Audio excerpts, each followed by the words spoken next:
ಭಕ್ತಿ ಸೂತ್ರ ಹೇಳ್ತದ ನಿಶ್ಚಿಂತಿತೈಹಿ. ಹೆಂಗದಾರ ಭಕ್ತ, ಹೆಂಗದಾನ ನಿಶ್ಚಿಂತ. ಈ ಜಗತ್ತಿನ ಯಾವುದರ ಬಗ್ಗೆನೂ ಚಿಂತೆ.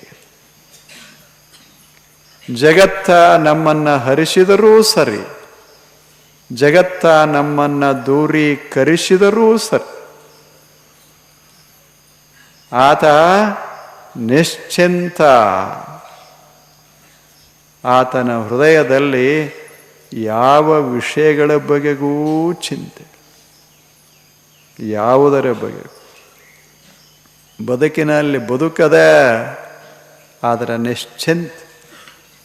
ಅವನು ಕೈ ಕೆಲಸ ಮಾಡ್ತಾನೆ, ಅವನು ಕಣ್ಣಿನ ಕೆಲಸ ಮಾಡ್ತಾನೆ, ಅವನು ಕೈ ಕಾಲಿನ ಕೆಲಸ ಮಾಡ್ತಾನೆ, ಬುದ್ಧಿಯ ಕಾರ್ಯ ಮಾಡ್ತಾನೆ, ಆದರೆ ನಿಶ್ಚಿಂತ.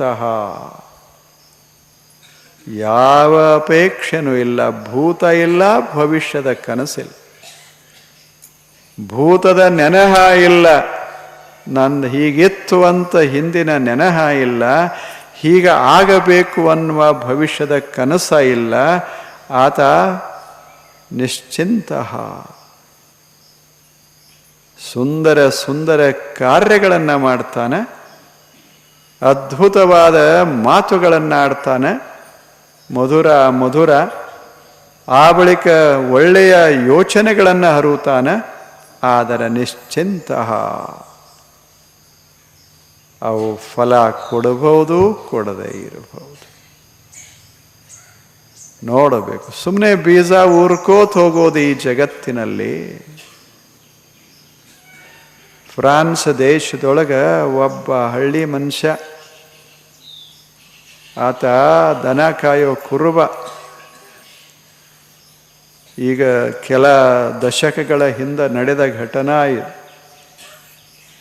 ಆ ಮನುಷ್ಯ ಎದ್ದು ಕೂಡಲೇ ಒಂದು ಕೆಲಸ, ದನ ಕಾಯಕ್ಕೆ ಹೋಗಬೇಕಲ್ಲ, ಎದ್ದು ಕೂಡಲೇ ಒಂದು ಕೆಲಸ, ದನ ಬಿಡೋದದ. ಆ ಬಳಿಕ ಹೆಗಲಿಗೆ ಒಂದಿಷ್ಟು ಬುತ್ತಿ ಹಾಕ್ಕೊಳ್ಳೋದು, ಅದರ ಕೂಡ ಒಂದಿಷ್ಟು ಚೀಲ, ಒಂದು ಬೀಜದ ಚೀಲ ಇಟ್ಟುಕೊಂಡಿದ್ದ. ಹೆಗಲ ಮೇಲೆ ಒಂದು ಗುದ್ದಲೆ. ದನ ಕಾಯಕ್ಕೆ ಹೋಗಾಮ ಈತ ಹಿಂಗೆ ಹೊರಡೋದು. ಎಲ್ಲೇ ಯಾವ ಭೂಮಿಯಲ್ಲಿ ಏನೂ ಬೆಳೆಯೋದಿಲ್ಲ, ಯಾವ ಭೂಮಿ ನಮ್ಮದು ಅಂತ ಹೇಳೋರ ಯಾರಿಲ್ಲ, ಅಂಥ ಭೂಮಿಗೆ ಹೋಗಾಮ. ಅದನ್ನು ನೋಡಿಟ್ಟಿದ್ದ. ಅಲ್ಲಿ ಹೋಗಿ ಏನು ದನಗಳಂತೂ ಮೇಯ್ತಾವ, ಕೂತೇನು ಮಾಡೋದು ಅಂತ ತಿಳಿದು ಹಡ್ಡೋದು, ಒಂದು ಬೀಜ ಹಾಕೋದು. ಎದರ ಬೀಜ? ಏನು ಬೀಜಗಳು ಬಿದ್ದಿರ್ತಾವ ಅಂಥ ಬೀಜಗಳನ್ನೆಲ್ಲ ಆಯ್ಕೆ ಮಾಡಿಕೊಂಡು ಅದನ್ನು ಒಂದೊಂದು ಬೀಜ, ಗಿಡ, ದೊಡ್ಡ ದೊಡ್ಡ ಗಿಡಗಳ ಬೀಜಗಳನ್ನು ಹಿಂಗೆ ಹಾಕೋತ ಹೋಗ್ತಿದ್ವು. ಅದಕ್ಕೆ ನೀರು ಹಾಕೋದಲ್ಲ, ಹಾಕೋಣ, ನಿಸರ್ಗ ಹಾಕೀತು, ಬಿಟ್ಟೀತು. ಏನ ಭಾವನೋ. ತನಗಂತೂ ನೀರು ಹಾಕಲಿಕ್ಕಾಗದು, ಆದರೆ ಬೀಜ ಹಾಕಕ್ಕಾಗ್ತದ ನನಗೆ. ಬೀಜ ಊರ್ತಿದ್ದ, ಮುಂದೆ ಮುಂದೆ ಹೋಗ್ತಿದ್ದ. ಆದರೆ ಏನಾಯಿತು ಅಂದರೆ 20-30 ವರ್ಷಗಳ ಕಾಲಾವಧಿಯಲ್ಲಿ ಒಂದು ಅದ್ಭುತ ಅರಣ್ಯ ತಯಾರಾಗಿತ್ತು. ಅದ್ಭುತ ಅರಣ್ಯ. ಮತ್ತು ಅವನಿಗೆ ಎಷ್ಟು ಗಿಡ ಹಾಕಿದ ಗೊತ್ತಿಲ್ಲ, ಯಾವ ಗಿಡ ಬೀಜ ಬೆಳೀತು ಬಿಟ್ಟಿತು ಗೊತ್ತಿಲ್ಲ. ಆದರೆ ಒಂದು ಬಯಕೆ, ನಾನು ಊರೋದು ಒಂದು ಹೋದ್ರೂ ಹೋಗಲಿ, ಆದರೆ ಒಂದರೇ ಬೆಳೀತದೆ. ಒಂದು ದಿವಸ ಸಹಿತ ಹಿಂದೆ ಮುಂದೆ ನೋಡದೆ, ನಿರಾಶನಾಗದೆ ಸುಮ್ಮನೆ ಹಾಕ್ತಾನೆ ಇತ್ತು. ಒಂದು ಕಾಲಕ್ಕೆ ಹೀಗೆ ಬೆಳೆದು ನಿಂತಿತ್ತು, ಹಚ್ಚ ಹಸಿರ. ನೋಡ್ದ, ಎಷ್ಟು ಸಂತೋಷ. ಅಲ್ಲೆಲ್ಲ ಪಕ್ಷಿಗಳು ಬಂದು, ಪ್ರಾಣಿಗಳು ಬಂದು. ಯಾವಾಗ ಪಕ್ಷಿ ಪ್ರಾಣಿಗಳು ಬಂದುವೋ ಆವಾಗ ದೊಡ್ಡವರು ಬರಕ್ಕೆ ಶುರು ಮಾಡಿದ್ರು. ಇದು ಯಾರ್ದು ಹೊಲ ಅಂದರು. ಅವು ಪಕ್ಷಿಗಳೇ ಹೇಳ್ತಿದ್ದು, ಅವೆಲ್ಲ ಗಿಡಗಳೇ ಹೇಳ್ತಿದ್ದು, ಇವಂದು ಈ ಮನುಷ್ಯಂತ. ಅವ ಇನ್ನೂ ಹಸ್ತಾನೆ ಇದ್ದ. ಅವಾಗ ಹೋಗಿ ಕೇಳಿದರು ಅಧಿಕಾರಿಗಳು, ಇದು ನಿನ್ನದಲ್ಲ, ಇಲ್ಯಾಕೆ ಹಚ್ಚಿದಿ ಅಂದರು. ಅವಾಗ ಅವ ಹೇಳ್ದ, ಹಚ್ಚೇನಿ ಬೆಳೆಸೇನಿ, ನಂದಲ್ಲಂತಲ್ಲ, ನಿಮ್ಮದಂತ ಹಚ್ಚೇನಿ, ತಗೊಂಡು ಬಿಡಿ ಅಂದ. ನನ್ನ ಕೆಲಸ ಏನು? ಹಚ್ಚೋದು. ಎಲ್ಲಿ ಹಚ್ತೇನೆ, ಎಲ್ಲಿ ಬೆಳೆಸ್ತೇನೆ, ಅದು ನಂದಂತೆ ಏನು ನನ್ನ ತಲೆಯೊಳಗಿಲ್ಲ, ಸುಮ್ಮನೆ ಹಚ್ಚಿದ್ದೇನೆ. ಇದು ಫ್ರಾನ್ಸ್ ದೇಶ, ಅದರ ವೈಭವ, ಹೆಚ್ಚಲಿ ಅಂತ ಹಚ್ಚಿದ್ದು. ನಿಮಗೆ ಬೇಡ ಆದರೆ ಕಡಿದು ಬಿಡಬಹುದು, ನಾನು ಹಚ್ಚಾವ, ನೀವು ಬೇಕಾದ್ರೆ ಕಡಿಬಹುದು ಅಂದ. ನಿಶ್ಚಿಂತ ನಿಶ್ಚಿಂತ. ಈಗ ಅವನ ಹೆಸರ ಇಟ್ಟಾರ ಆ ಅರಣ್ಯಕ್ಕೆ, ಸೆಫರ್ಡ್ಸ್ ಫಾರೆಸ್ಟ್. ಮತ್ತು ಅವನ ಹೆಸರು ಏನಿಲ್ಲ, ಕುರುಬನ ಅರಣ್ಯ. ಹಾಗೆ ಅವನ ಹೆಸರು ಸಹಿತ ಅಲ್ಲದು. ಆದರೆ ಅವ ಎಂದೂ ಅದರ ಬಗ್ಗೆ ಒಂದೀಟು ತಲೆ ಕೆಡಿಸಿಕೊಳ್ಳಾರದೆ ಏನು ಮಾಡ್ತಾ ಇದ್ದ? ಸರ್ವಭಾವೇನ, ಹೃದಯ ತುಂಬಿ ಕಾರ್ಯ ಮಾಡಿದ.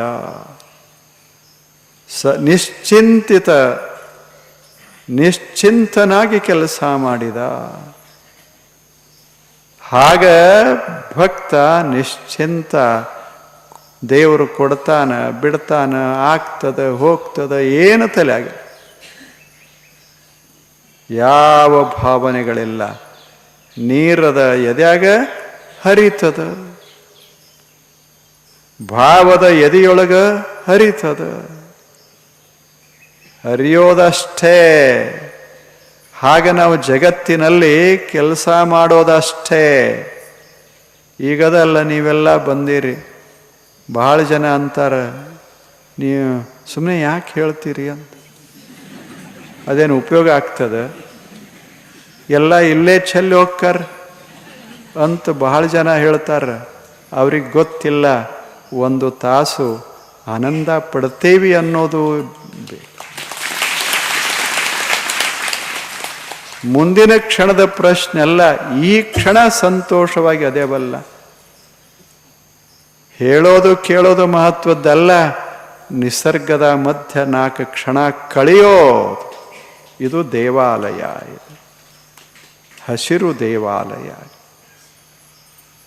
ಹೌದಲ್ಲ ಹೇಳಿ? ಇದು ಮನೆ ಅಲ್ಲ, ಊರಲ್ಲ, ಯಾರ್ದೂ ಅಲ್ಲ.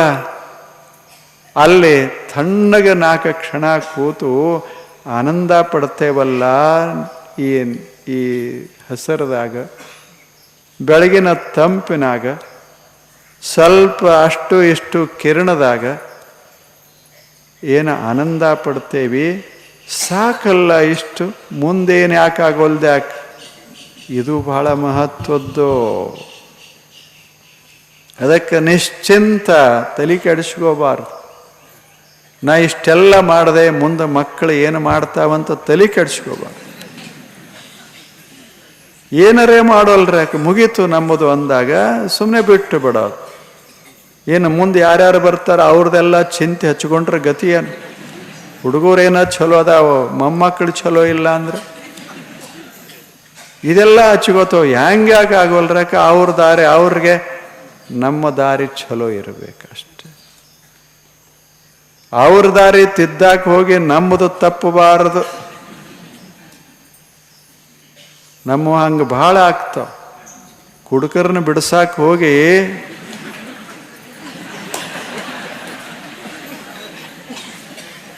ಎಲ್ಲೇ ಈ ಜಗತ್ತು ತಿದ್ದಾಕ ಹೋಗಿ ನಾವು ವಕ್ರಾದೇವಿ. ಏನು ಮಾಡೋದು? ಸುಮ್ಮನೆ ಮಾಡೋದಷ್ಟು. ಚಲೋ ಆಗಲಿ ಅನ್ನೋದದ, ಒಳ್ಳೆ ಮಾರ್ಗ ನಡೀಲಿ ಅನ್ನೋದದ. ಆನಂದವಾಗಿರೋ ನಿಶ್ಚಿಂತಿತೈ ಭಗವಾನೇವ ಭಜನೀಯ. ಇದು ಸೂತ್ರ. ಸರ್ವದಾ ಸರ್ವಭಾವೇನ ನಿಶ್ಚಿಂತಿತೈ ಭಗವಾನೇವ ಭಜನೀಯ. ಭಗವಾನ್ ಅಂದರೆ ಏನು? ಭಗ ಅಂದರೆ ಈ ಜಗತ್ತು ಐಶ್ವರ್ಯ, ಈ ವಿಶ್ವ ಅನ್ನೋದೇ ದೇವನ ಐಶ್ವರ್ಯ. ಇದು ಯಾರ ಐಶ್ವರ್ಯವೋ ಅವನಿಗೆ ಯಾವ ಹೆಸರ ಕೊಡಲಿಲ್ಲ. ಭಗವಾನ್, ಏನು ಸುಂದರ ಹೆಸರು. ಭಗವಾನ್ ಅಂದ್ರೆ ಶ್ರೀಮಂತ. ಭಗವಾನ್ ಅಂದ್ರೆ ವಿಶ್ವದ ಒಡೆಯ, ಈ ವಿಶ್ವದ ಒಡೆಯ. ಇಂಥ ಅದ್ಭುತವಾದ ವಿಶ್ವ ಯಾರದೋ ಆತ ಭಗವಾನ್. ಈ ಜಗತ್ತನ್ನು ನೋಡೋದದ, ಅವನ್ನ ನೆನೆಯೋದದ ಭಜನೀಯ. ಬದುಕಿನ ಕೆಲಸ ಏನು ಅಂದರೆ ಜಗತ್ತನ್ನು ನೋಡೋದು, ಜಗತ್ತನ್ನು ಅನುಭವಿಸೋದು, ಜಗತ್ತಿನಲ್ಲಿ ಸುಂದರ ಕಾರ್ಯಗಳನ್ನು ಮಾಡ್ತಾ ಬದುಕೋದು. ಆ ಬಳಿಕ ಈ ಜಗತ್ತಿನ ಹಿಂದಿರುವ ಜಗತ್ತು ಯಾರದೋ ಅವನನ್ನು ಒಂದಿಷ್ಟು ಭಾವಿಸೋದು ಭಜನೀಯ. ಸ್ವಲ್ಪ ಅನುಭವಿಸೋದಷ್ಟೆ. ಇದು ಭಕ್ತನ ಒಂದು ಅವಸ್ಥೆ.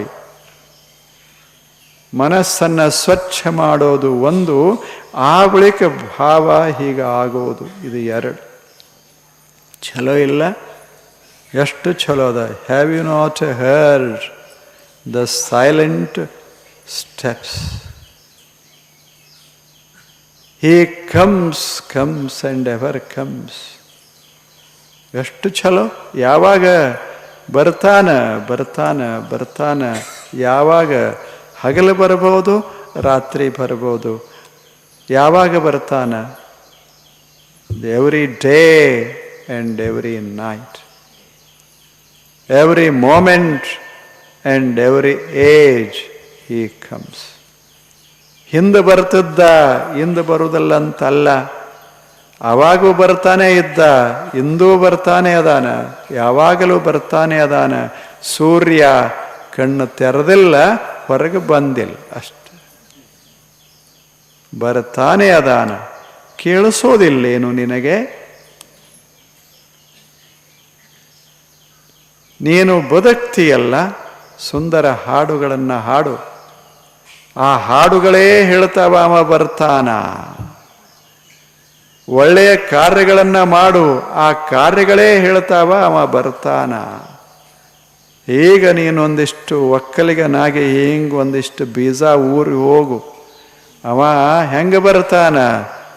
ಅವು ಸಸಿಯಾಗಿ ಬರ್ತಾನ, ವೃಕ್ಷವಾಗಿ ಬರ್ತಾನ, ಹೂವಾಗಿ ಬರ್ತಾನ, ಹಣ್ಣಾಗಿ ಬರ್ತಾನ. ಆ ಬಳಿಕ ನೀನಾಗಿ ನಿಲ್ತಾನ, ಅನುಭವಿಸ್ತಾನ, ಬರ್ತಾನ.